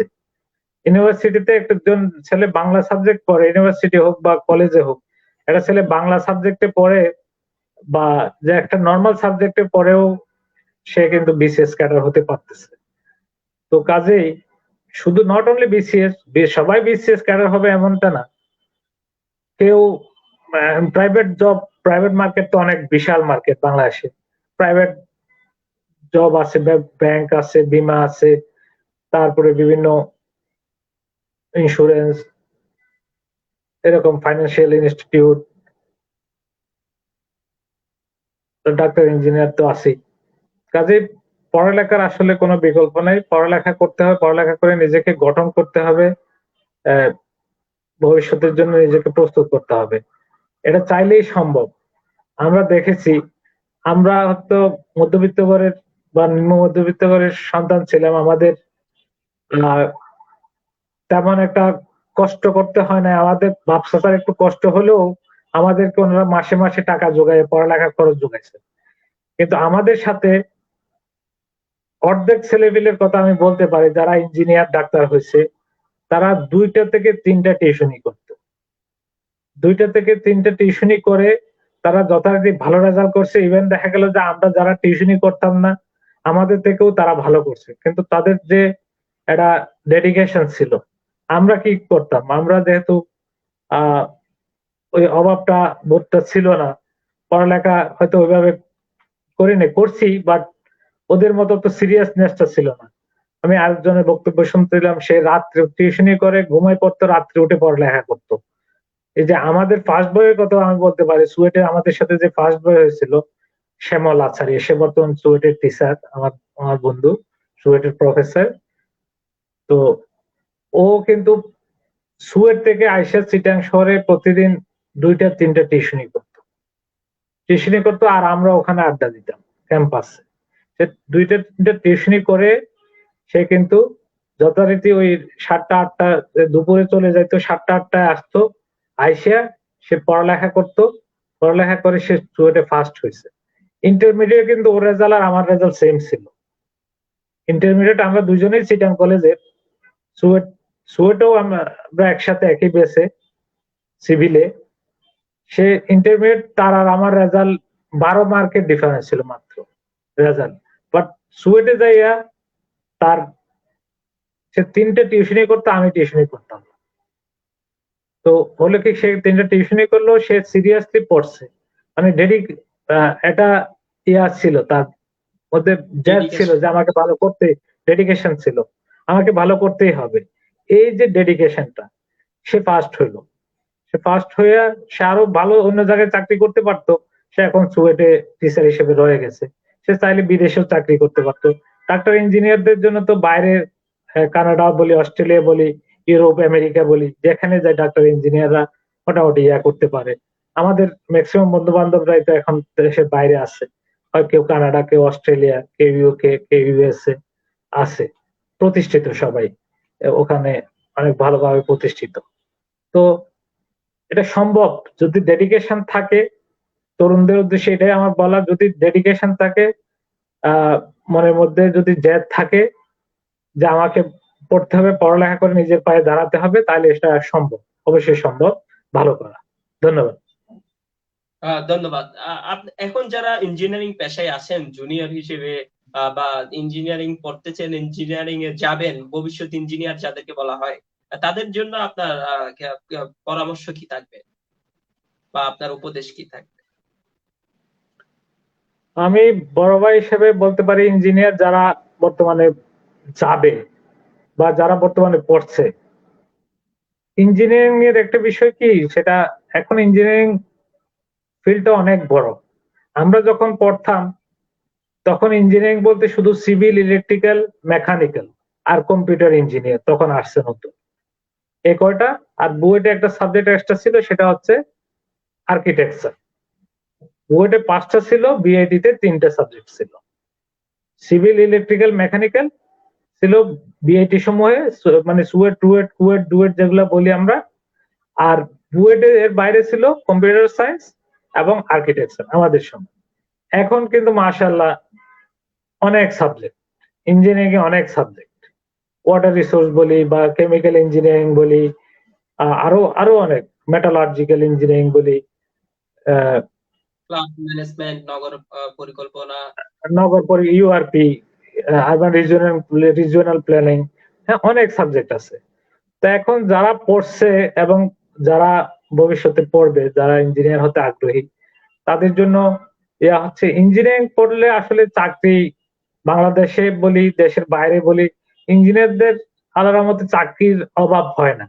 ইঞ্জিনিয়ার পরে বেশি দিন বেকার থাকতে হয় না। এক্ষেত্রে মামা খালু এসবেরও দরকার হয় না। ইঞ্জিনিয়ার পড়লে যে নিজের থেকেই কিছু করা যায়।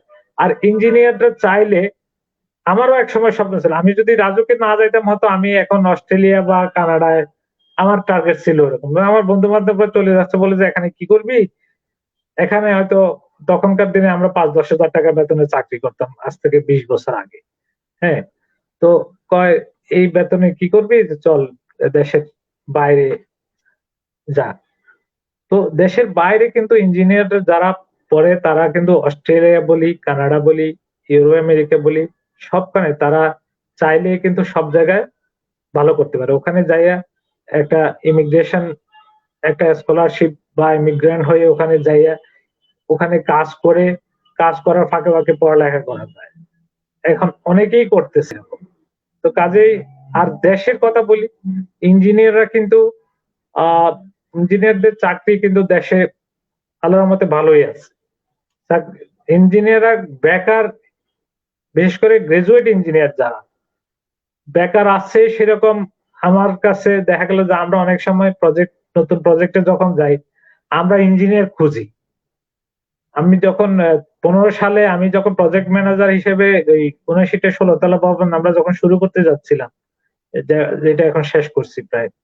আহ তো তখন কিন্তু আমি ইঞ্জিনিয়ার খুঁজতাম। কন্ট্রাক্টররা আমাদের কাছে ইঞ্জিনিয়ার চাইতো যে আপনাদের বন্ধু বান্ধব বা এরকম যারা আছে। তো আমরা দেখা গেল যে খুব কম কম বন্ধু বান্ধবই পাইতাম, যে কম ছেলে পিলে পাইতাম বেকার আছে যে চাকরি ছেড়ে এখানে আসবে। তো ডিপ্লোমা, হ্যাঁ ডিপ্লোমাদের ক্ষেত্রে কিছুটা হয়তো চাকরি, তাও ডিপ্লোমা সিভিল হলে আমার মনে হয় না চাকরির অভাব হয়। কিছুটা হয়তো ইয়া আছে। তাও বাংলাদেশে যেহেতু এখন ফ্যাক্টরি অনেক ইন্ডাস্ট্রি বাংলাদেশে এখন ডিপ্লোমারাও বিভিন্ন ইন্ডাস্ট্রিতে তাদের জব অপরচুনিটি ভালো। কাজে ইঞ্জিনিয়ারদের জন্য সেটা ডিপ্লোমা বলি গ্রাজুয়েট বলি আহ হতাশ হওয়ার নিরাশ হওয়ার কোনো কারণ নাই। আর ভালো করলে ইঞ্জিনিয়ারদের একটা সুবিধা যেখানে পড়ালেখা করতেছে ওখানে টিচার হয়ে যেতে পারে। এটা হচ্ছে ফার্স্ট কথা বললাম। আর এটা করলে একটা সুবিধা কি দেশের বাইরে যেয়ে সে স্কলারশিপ নিয়ে মাস্টার্স পিএইচডি এগুলা করতে পারে। আর ওটা যদি নাও হয় তাহলে বাইরে হওয়ার সাথে সাথে দেখা গেল যে কোনো না কোনোখানে যে চাকরি হয়ে যায়, সমস্যা হয় না। কাজে ইঞ্জিনিয়ারদের প্রতি আমার ইয়া থাকবে, ইঞ্জিনিয়ার পড়ে কেরিয়ার গঠন করাটা অলমোস্ট অন্য ইয়ার থেকে ডাক্তারদের ক্ষেত্রে সুবিধা, ডাক্তার ব্যতীত অন্যদের থেকে আমার মনে হয় ইজি, অনেকটা ইজি। কাজেই হ্যাঁ ইঞ্জিনিয়ারিং যারা পড়তে আগ্রহী তাদেরকে এবং যারা পড়ছে তাদেরকে এ ব্যাপারে আমি উৎসাহিত করতে চাই। তারা যেন হতাশ বা নিরাশ না হয় যে পাশ করে কি করব, এই ধরনের যেন তাদের মধ্যে হীনমন্যতা কাজ না করে। ধন্যবাদ। ধন্যবাদ।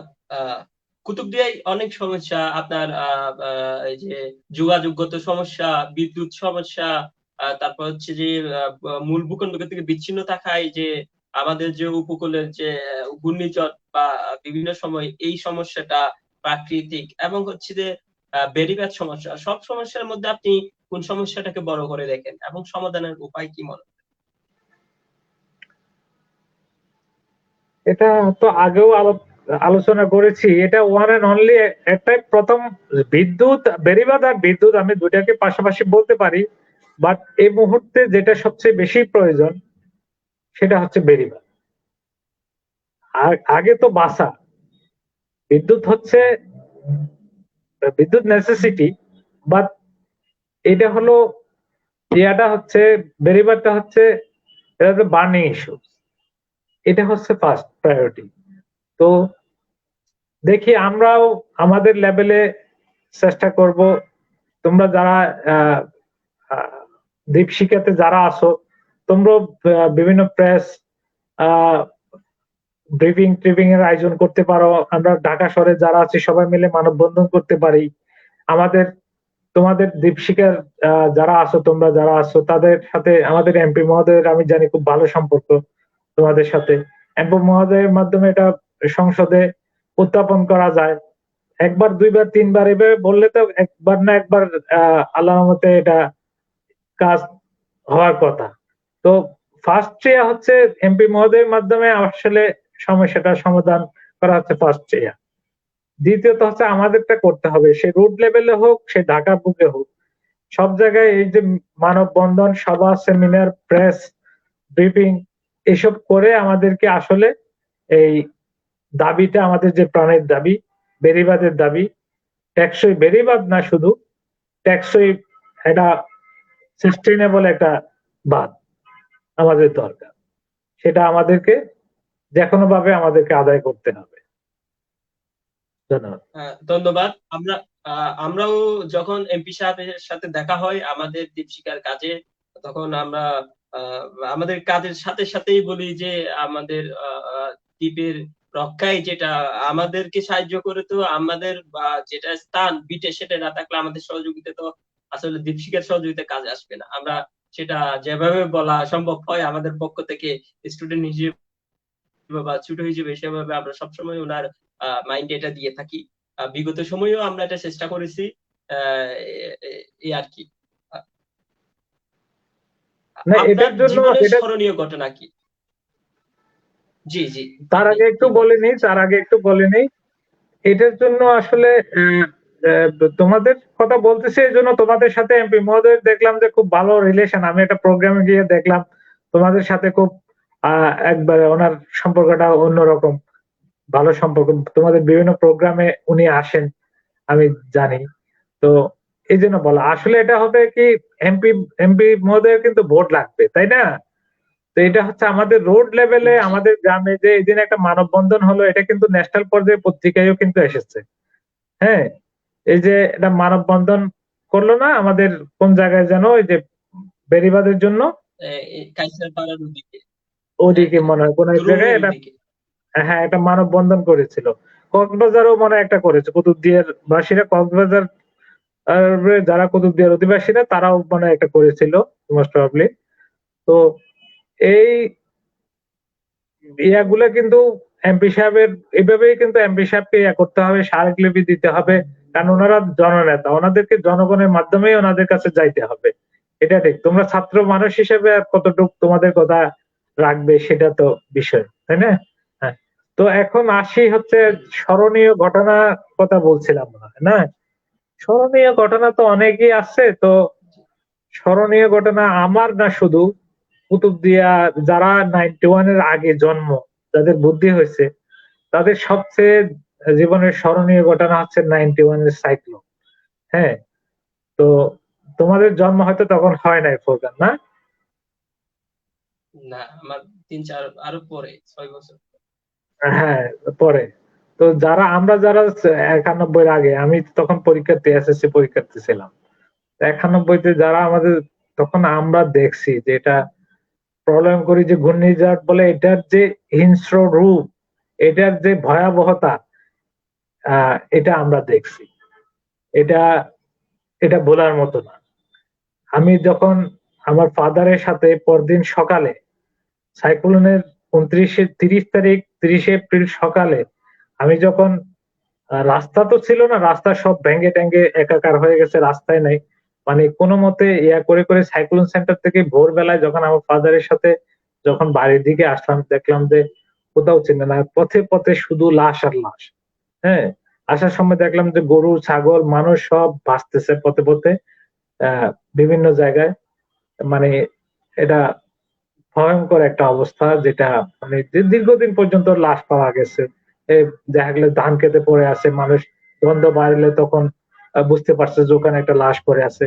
আমার মনে আছে আমি 30 এপ্রিল আমি অনেক, আমাদের পাড়া অনেকগুলা লোকের জানাজা পড়েছে, আননোন লোক যারা বিভিন্ন জায়গা থেকে ভেসে ভেসে আমাদের ওখানে লাশগুলো আসছে। তো অনেক লোকের জানাজা আমরা পড়েছি। তো এটা আমাদের যে ক্ষতি সেটা না, ওটা আসলে বিষয় না যে ক্ষতি হয়েছে, বাড়িঘর ভেঙে গেছে, কোনো ধূলিসাৎ হয়ে গেছে, সব গেছে, এগুলা তা আমার একটা পার্সোনালি আসলে আমাদের বাড়িতে একটা টিভি ছিল, বুঝছো? তো আমি আইসে টিভিটা খোঁজ করতেছিলাম, টিভিটা কোথায় আছে। পরের দিন সকালে আসলে টিভি তো থাকার কথা না ওখানে, যে অবস্থা, বাড়িঘরে কোনো চিহ্নই নাই, টিভি তো থাকার কথা না, একটা সাদা কালো টিভি ছিল আর কি। তো টিভিটা না পেয়ে আমার এমনি তো মন খারাপ, আর একটু মন বেশি খারাপ হলো। তো পরে দেখলাম যে অনেক লোক ভাসতেছে বিভিন্ন জায়গায়, যে আমরা আমাদের জিনিসপত্র খোঁজ করতেছি, আর দেখতেছি সবখানে লাশ আর লাশ।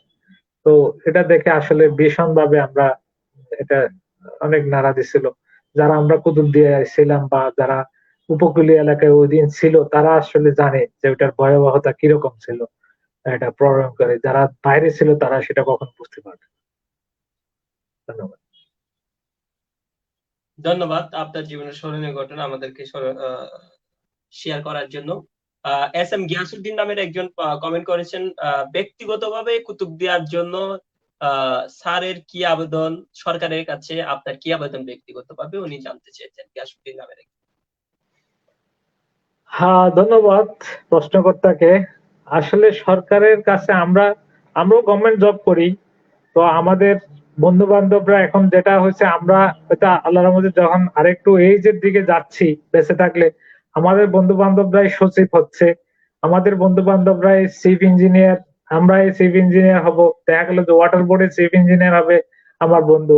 দেখা গেল যে বিভিন্ন জায়গায় ডিসিশন মেকিং লেভেলে আমাদের বন্ধু বান্ধবরা বা আমাদের ফ্রেন্ড সার্কেলের লোকজন থাকবে। তো তাদের মাধ্যমে যেটা আমি আগেও বলেছি, তাদের মাধ্যমে হয়তো তারাই তো সরকার, আমরাই তো সরকার আসলে। সরকার তো একটা সমষ্টি, লোকজনের সমষ্টি, তাই না? তো তাদের মাধ্যমে বিভিন্ন আছে, যেমন ওয়াটার বোর্ড বলি বা এলজিডি বলি বা উম, আহ, রোডস এন্ড হাইওয়েজ বলি, গণপূর্ত অধিদপ্তর বলি, ওদের মাধ্যমে আমরা কুতুবদিয়ার জন্য যদি কিছু করতে পারি, সেটা ইনশাল্লাহ অবশ্যই ট্রাই করব, সেটা তো থাকবেই। তো যেটা বললাম, যদি রাস্তাঘাটে আজম রোডের কি অবস্থা আমি জানি না, তাইলে আমি কিন্তু হাফিজ ভাইকে আবার একটু বলতে পারি যে আজম রোড যদি কোনো থাকে, তাইলে ইমিডিয়েট মেরামতের জন্য হাফিজ ভাই কিন্তু পুরো চিটাং ডিভিশনের দায়িত্ব আছে, রোডস এন্ড হাইওয়েজের দায়িত্ব আছে। তো এরকম আছে, অনেকেই পরিচিত আছে। তো এটা বলা যায়। ধন্যবাদ। আমার জানা মতে আজম রোড মোটামুটি এখন ভালোই আছে, তবে আমি রিসেন্টলি একটা বিষয় খেয়াল করছি, সেটা হচ্ছে যে আমি যখন আমার স্কুলে ছিলাম বা কুতুবদিয়ায় ছিলাম, তখন আজম রোডের হোয়াইট অসুস্থতাটা একটু বেশি ছিল। এখন দেখা গেল যে আগের যে জায়গা ছিল ওখান থেকে এদিকে 1 ফুট এদিকে 1 ফুট মতো কমে গেছে। এটাই মনে হয় সবচেয়ে আমার চোখে পড়লো কয়েকদিন আগে আর কি। মানে একটা আচ্ছা, আচ্ছা, জায়গাতে আচ্ছা। আগে একটু ছিল, এখন রাস্তাটা বড় হয় কিন্তু ছোট হয়ে গেল, মানে এখন গর্ভবের ছোট অংশ হয়ে ঠিক আছে গেছে, কিন্তু গিলাসের পর থেকে ছোট হয়ে গেল। আর মোটামুটি তাই না?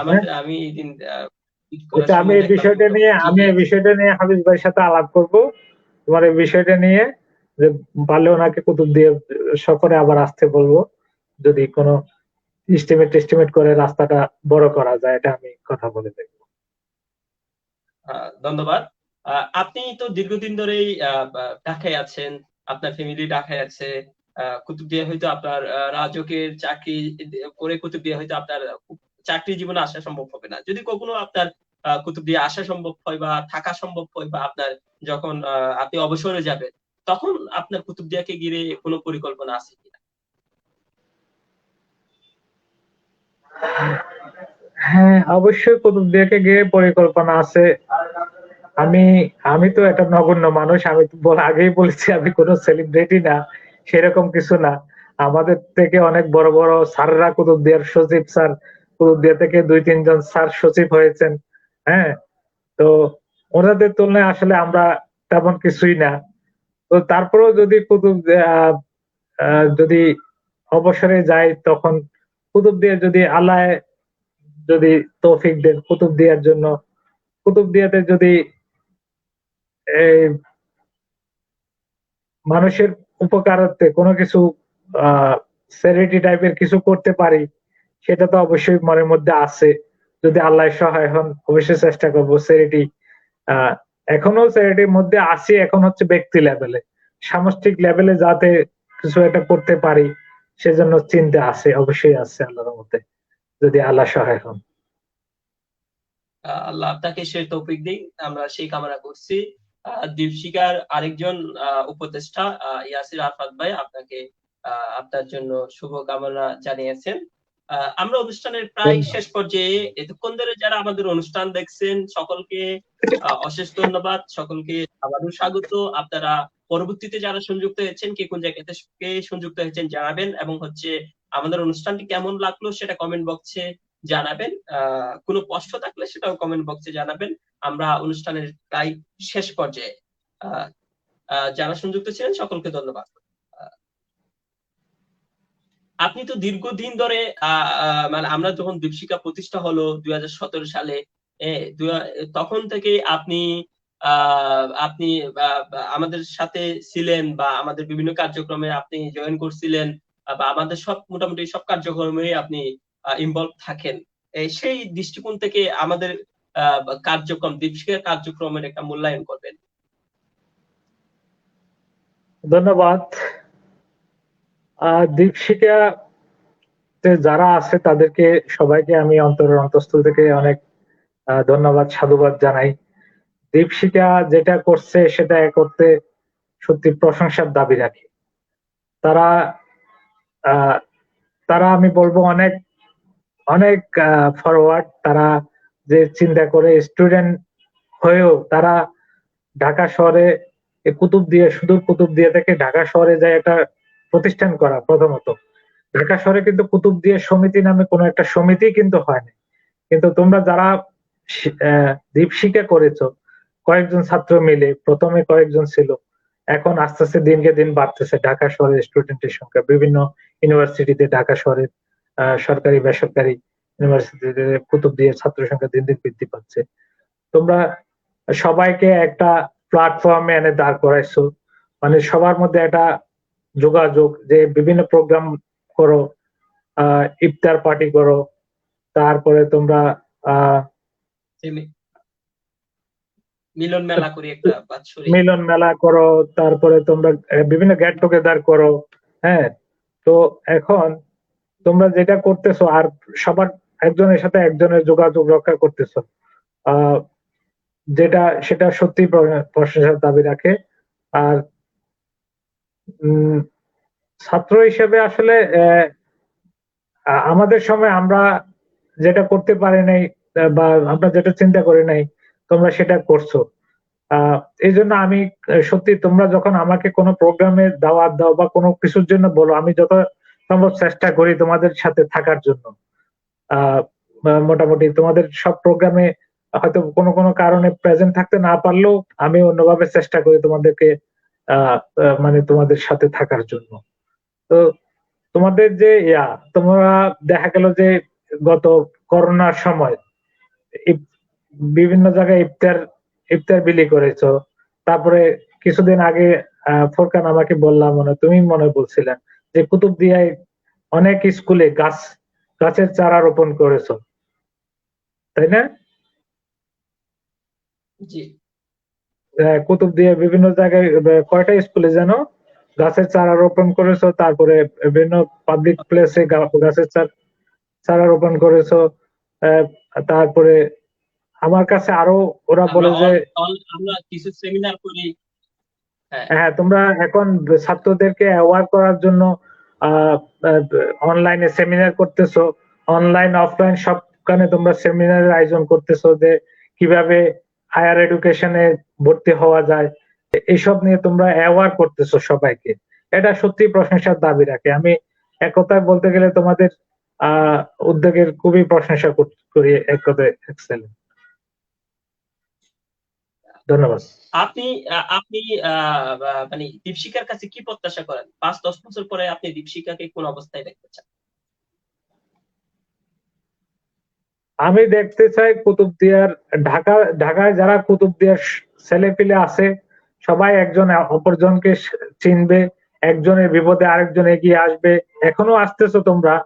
দেখা গেল যে একজন ছেলে কুতুবদিয়া থেকে ঢাকায় গেল, প্রথমে তার হলে সিট পাচ্ছে না, টেম্পোরারি বেসিসে তার থাকার সমস্যা হচ্ছে, আহ সেটা তোমরা করতেছো। আমি আশা করব ভবিষ্যতে আর 10 বছর পরে দেখা গেল যে তোমাদের মধ্যে সেটা আরো ভ্রাতৃত্ববোধটা, এই যে কর্তব্য পরায়ণটা আরো বৃদ্ধি পাবে, যে এটা একটা রুটিন ওয়ার্কে পরিণত হবে। কুতুবদিয়ার সব ছেলে যেন দীপশিখার সাথে কানেক্টেড থাকে, এবং তোমরা বছরে 2-3টা গেট টুগেদারের, ইফতার বলো, গেট টুগেদার বলো, পিকনিক বলো, এগুলোর আয়োজন করে একজনের সাথে আরেকজনের সম্পৃক্ততা বাড়াতে হবে। যারা বিশেষ করে ফাইন্যান্সিয়ালি যারা উইক, তাদের জন্য তোমরা আশা করতে পারি তোমরা, আমরা আমরা যারা আছি, সিনিয়র যারা আছি, তাদের তাদের কাছ থেকে আহ সহযোগিতা নিয়ে তাদেরকে তাদের পাশে দাঁড়াবো। আমরা তো হয়তো ব্যক্তি পর্যায়ে কোন ছাত্র অসুবিধা আছে আমরা সেটা বলতে পারবো না, তোমরা সেটা পারবা। কাজে তোমাদের আহ উচিত হবে, আমি আশা করব 10 বছর পরে কুতুবদিয়ার ছাত্র সংখ্যা দিন দিন বৃদ্ধি পাক, এখন যা আছে তার থেকে 3-4 গুণ 5 গুণ ছাত্র সংখ্যা বৃদ্ধি পাক ঢাকা শহরে, এবং সবাই যাতে তোমাদের এই দীপশিখার প্ল্যাটফর্মে যুক্ত থাক, এবং সবাই একজন একজনের সুখে দুঃখে, একজনের কোনো প্রবলেম হলে সেটা সম্মিলিত ভাবে তোমরা ফেস করবা। এটাই তোমাদের কাছে আমার প্রত্যাশা, এবং আমি আশা করি তোমরা সেটা করতে সক্ষম হবে। ধন্যবাদ।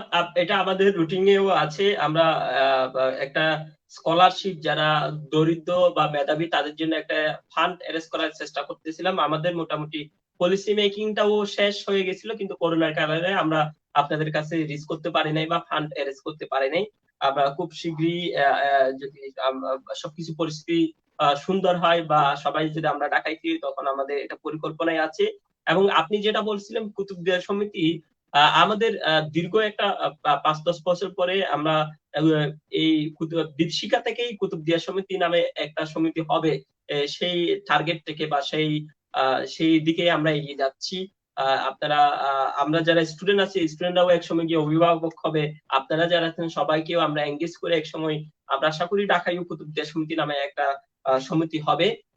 আপনাকে অশেষ ধন্যবাদ আমাদের সাথে যুক্ত হওয়ার জন্য। আমার মতো একজন ক্ষুদ্র মানুষকে আপনি এতক্ষণ প্রায় 1 ঘন্টা 22 মিনিট মতো সময় দিয়েছেন। কৃতজ্ঞতা প্রকাশের ভাষা আমার জানা নেই। আপনার প্রতি অশেষ কৃতজ্ঞ। আপনাদের যারা অনুষ্ঠান দেখছেন সকলের প্রতি অশেষ কৃতজ্ঞতা।